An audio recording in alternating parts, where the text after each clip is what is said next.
You've probably heard this quote before: what you think about, you become. It's this powerful, simple idea that suggests our thoughts aren't just, things floating around in our heads. They literally shape our reality. They build the world we live in. But that begs the question, right? If it's really that simple, why isn't everyone a roaring success? Why do so many of us feel stuck? Well, we're going to explore that very question through a pretty amazing story. So let's set the scene. We're at a super busy railway station. People rushing everywhere, trains coming and going. It's all about movement. But right in the middle of all this chaos is a man whose life is completely still. His entire world is defined by what people will give him. He survives day in and day out by simply asking for money. And this is where two completely different worlds are about to collide. On one side, you have the beggar's mindset. It's focused on taking, it sees the world as a place of scarcity, and it's totally passive. On the other side, the businessman's mindset. This one's all about exchange, seeing opportunity everywhere, and taking an active role.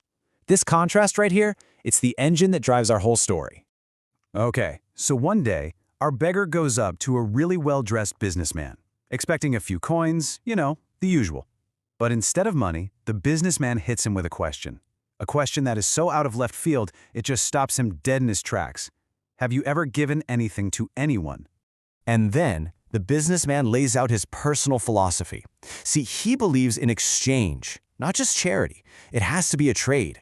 His point is brutally simple. If you don't bring anything to the table, you really have no right to take from it. And these words, man, they just stun the beggar. They completely shake up his world and send him down a totally new path. So you can imagine what's going through his head now. The businessman's words are just echoing in his mind, sparking this huge internal crisis. He's questioning everything he thought he knew about himself. And this is the moment where the shift begins. That first tiny step from a life of taking to the very first thought of giving. For 2 whole days, he doesn't even beg. He just sits there thinking. He keeps replaying that conversation, wrestling with this new, honestly uncomfortable idea. What could I possibly give, he's thinking. I'm a beggar. I have absolutely nothing. It's this intense period of self-doubt and a real challenge to his identity. And then, on the 3rd day, he sees them. Growing near the tracks, just pushing up through the gravel, is this patch of beautiful, colorful wildflowers. And in that simple, unexpected sight, an idea sparks. It's like a light bulb goes off. He's found it. He finally has something to offer. So he comes up with this super simple, but honestly brilliant little business model. From now on, whenever someone gives him a coin, he offers them a flower in return. He's not just taking anymore, he's starting an exchange. He's creating this little moment of joy. And you know what? The effect was immediate.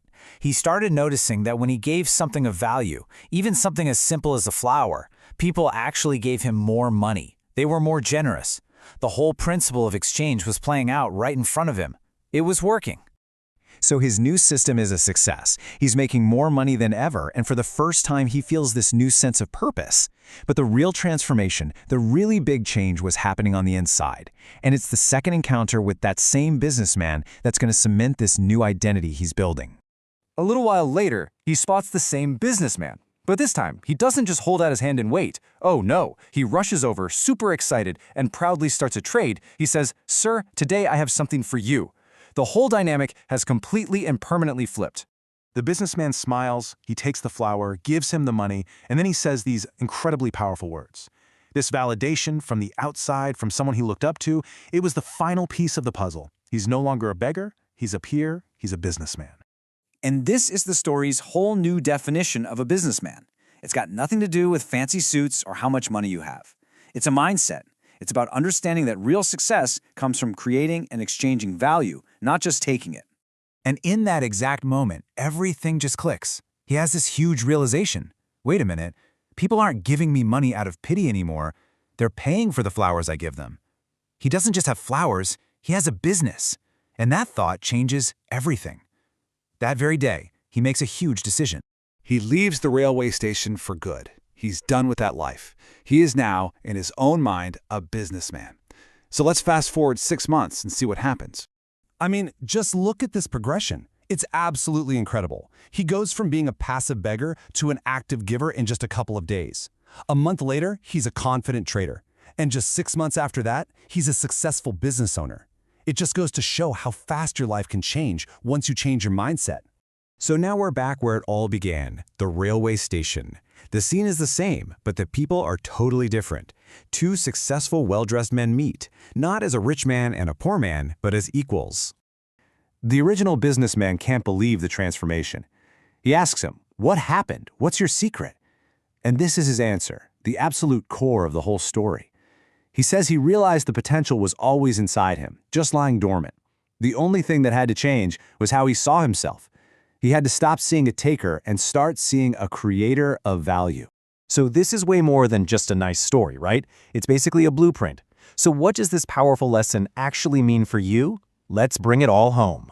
Look, here's the bottom line. Your life on the outside is a direct reflection of how you see yourself on the inside. If you believe you're small and have nothing to offer, well, you're going to stay small. But the second you recognize the potential you have, the value you can bring, the moment you switch from being a taker to a creator, your entire future starts to rewrite itself. And that brings us to the final, and honestly the most important question. This story proves that every single person, no matter their situation, has something valuable to offer the world. The first, most crucial step is figuring out what that is. So I'll just leave you with this thought. You have something to give. What is it?